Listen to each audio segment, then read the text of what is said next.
Les institutions seules ne suffiront pas. L'administration seule et tous les services de l'État ne sauraient venir à bout de l'hydre islamiste. Non. C'est la nation tout entière qui doit s'unir, se mobiliser, agir. Nous ne l'emporterons que si notre pays, qui est venu à bout de tant et tant d'épreuves dans l'histoire, se lève pour lutter contre cet islamisme souterrain qui corrompt les enfants de France. Une société de vigilance. Voilà ce qu'il nous revient de bâtir.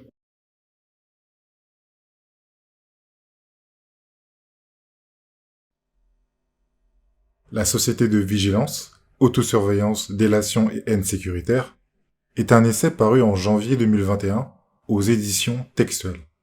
Il a été écrit par la sociologue et chercheuse en sciences politiques Vanessa Kodassioni. Lorsqu'on s'intéresse même de très loin à l'actualité, on constate que la dérive sécuritaire est un sujet plutôt récurrent. Logiciels espions, affaires Snowden, caméras de vidéosurveillance, applications mobiles, reconnaissance faciale. Je devine que tous ces sujets vous sont familiers.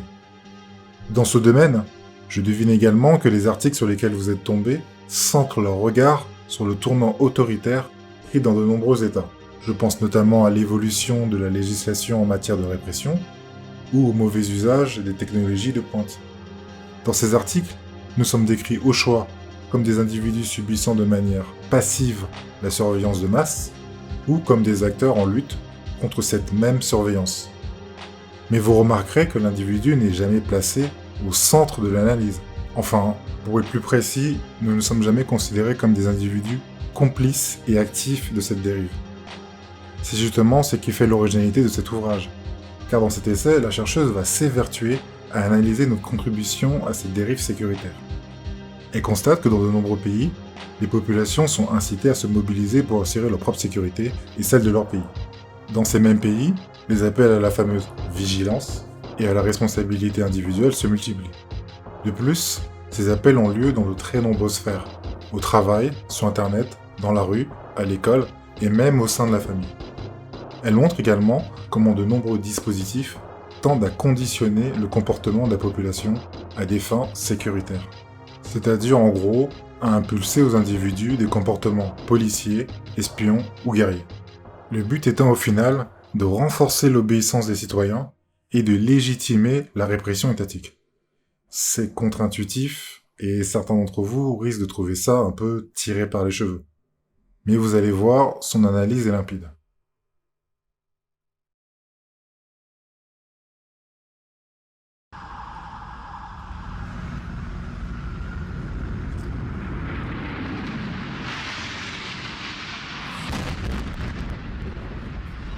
Vous avez sûrement reconnu cette image qui date du 11 septembre 2001.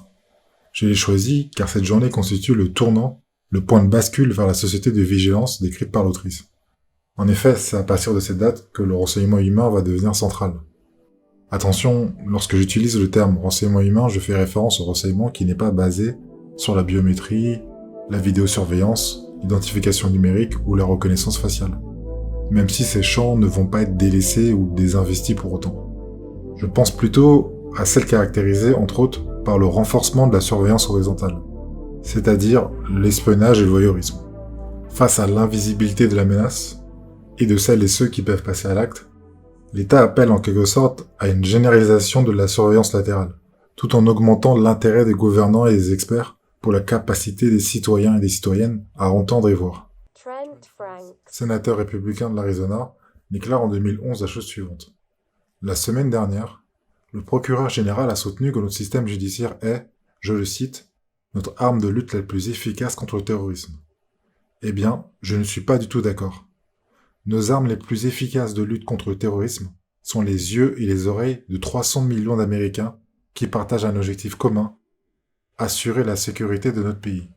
En revanche, je ne suis au courant d'aucune attaque qui aurait été empêchée par une ordonnance d'un tribunal ou une poursuite judiciaire.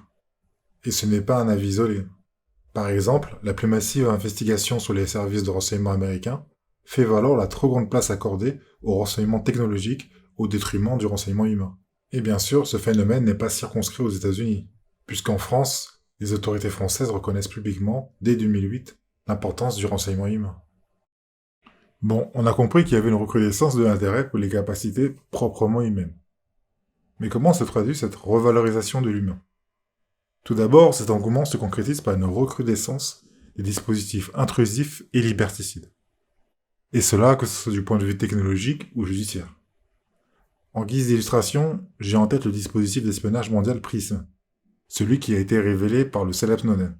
Je pense aussi également aux régressions de l'état de droit, permis par l'instauration d'un état d'urgence dont à peu près personne ne voit le bout. Mais cet intérêt s'est traduit par un autre phénomène, moins intuitif, la vigilance citoyenne. Ce type de surveillance va permettre de recueillir par le bas une masse colossale d'informations, tout en poussant la population à participer à la sécurité nationale.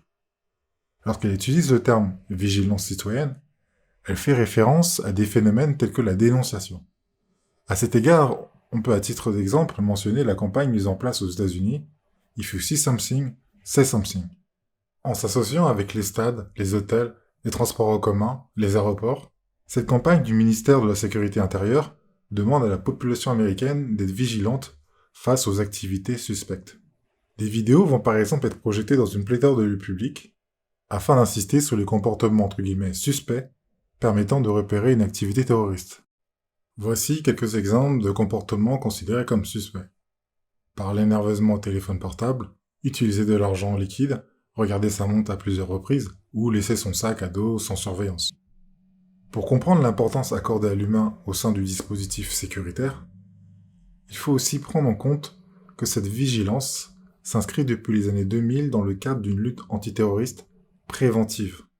Par conséquent, il ne s'agit plus de mobiliser uniquement une répression réactive, mais de prévenir les passages à l'acte. Autrement dit, on doit repérer les individus malveillants avant qu'ils agissent. Cette mobilisation des sens humains n'est pas sans conséquence sur nos comportements. Il nous amène à être plus suspicieux, à faire attention à un plus grand nombre de signes, et surtout à surveiller des personnes qui, auparavant, n'auraient pas fait l'objet d'une grande attention. Pour résumer, l'ennemi étant devenu invisible, l'État a dorénavant besoin du contenu de nos téléphones portables et de notre capacité à stalker nos compatriotes. Enfin, à faire preuve de vigilance.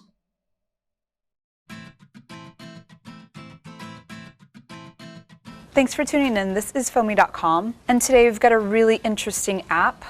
It's called SOS, or Sex Offender Search. This app helps you locate registered sex offenders and sexual predators in your neighborhood.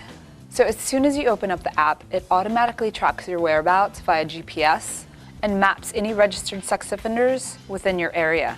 The map is interactive. You can tap on one of the tacks and it reveals the sex offender's name and address. Tap the arrow and it reveals them in greater detail. An image is displayed along with gender, race, approximate height and weight, hair, and eye color. Currently available on the Android market, as well as iTunes for your iPhone or iPad. Thanks for watching. This is Foamy.com.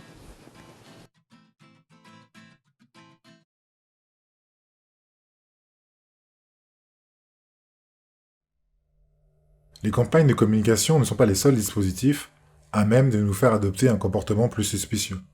Il faut aussi prendre en compte la technologie. Le développement d'Internet a par exemple contribué à l'avènement de nouvelles formes de stigmatisation, de harcèlement et de répression. C'est plutôt logique quand on y pense. Nous avons à notre portée de nouvelles possibilités de regarder, de surveiller et de s'informer sur l'autre. Il y a presque 20 ans, en 2002, une étude réalisée par le Pew Center de Washington montrait qu'un internaute sur 3 avait déjà cherché pour des raisons personnelles le nom de quelqu'un d'autre en ligne. En France, le mot googlisé est même entré dans le petit Larousse. Pour illustrer l'évolution des comportements induits par ces technologies, on peut aussi mentionner le développement du cyberharcèlement conjugal, dont les femmes sont les premières victimes. Je précise que le cyberharcèlement conjugal consiste à pirater l'ordinateur de son conjoint ou à placer de minuscules micros dans la doublure de son manteau. Pour poursuivre, on peut considérer que ces technologies nous amènent à adopter une sorte de vigilantisme numérique. On se surveille, on dénonce, on se fait surveiller, On se protège contre la surveillance des autres. C'est donc l'équivalent numérique de la surveillance mutuelle, mais hors ligne. C'est donc une véritable aubaine pour les autorités, qui vont, dans le cadre de la lutte contre le terrorisme et la criminalité, capitaliser sur ces nouvelles compétences.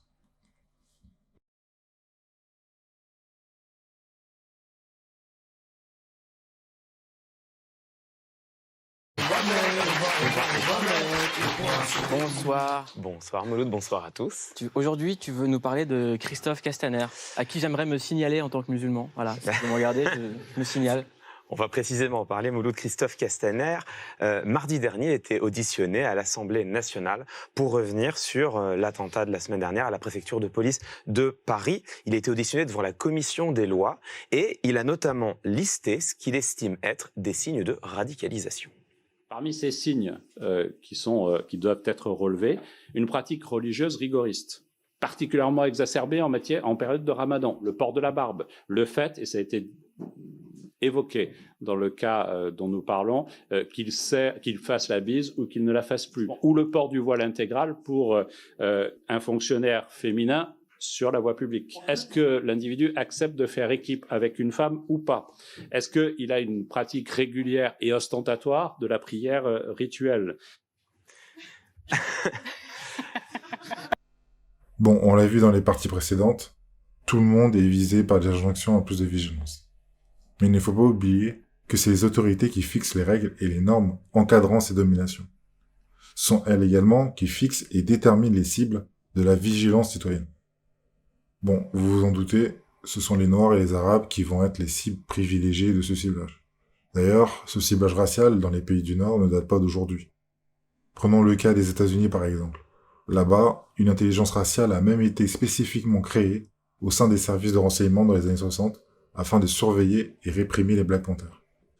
Par conséquent, la nouveauté réside dans le fait que ces nouveaux dispositifs sécuritaires accentuent le phénomène en réorientant plus spécifiquement notre regard vers les musulmans.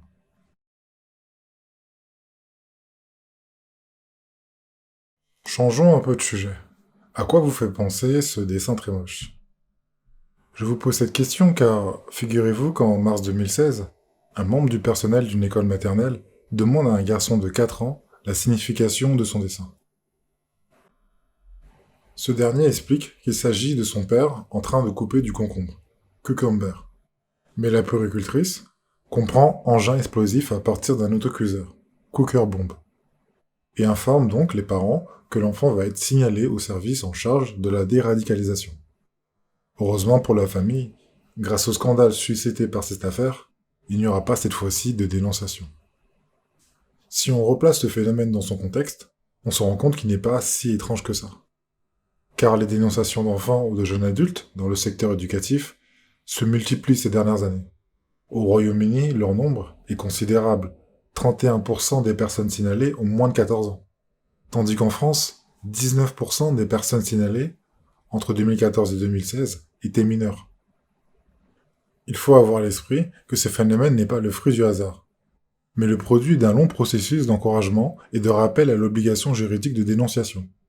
Et aussi, comme d'habitude, à une série d'injonctions politico-policières sur la nécessité de prêter attention aux signes de radicalisation. Mais malheureusement, ce n'est pas tout.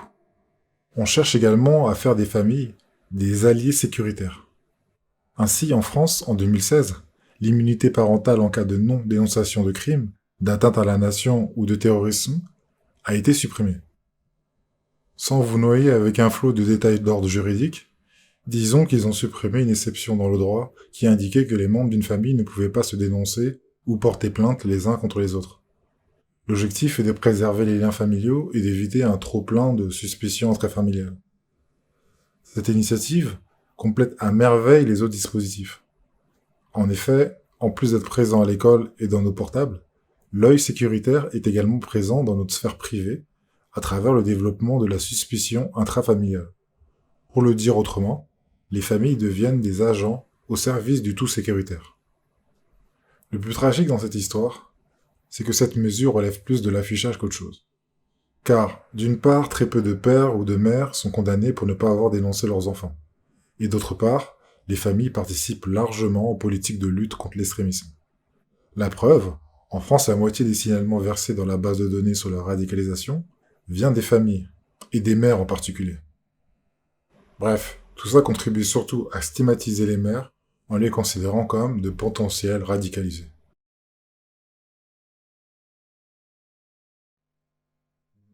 Il faut retenir que la dérive autoritaire ne se manifeste pas que dans les textes de loi, tels que la loi sécurité globale ou la loi contre le séparatisme par exemple. Cette dérive se manifeste également à travers un discours sécuritaire qui incorpore et imprègne les individus et les institutions, telles que l'école ou la famille. Mais ces injonctions ne servent pas qu'à modifier nos comportements, ou nous faire participer activement à la répression via notamment la délation. Ils servent aussi à nous faire adhérer au discours sécuritaire, à le justifier. Comme d'habitude, je précise que je n'ai fait que survoler le livre. De nombreux points n'ont pas été abordés. À titre d'exemple, l'autrice explique dans son livre comment cette injonction à la vigilance peut paradoxalement mener les individus à vouloir se substituer à la police, ce qui, bien évidemment, ne fait pas du tout l'affaire des autorités. Personnellement, je retiens que nous devons collectivement rester vigilants, en dénonçant par exemple les cas de harcèlement ou en filmant la police. Mais par contre, nous devons tenir une certaine forme de distance vis-à-vis des injonctions les plus mortifères.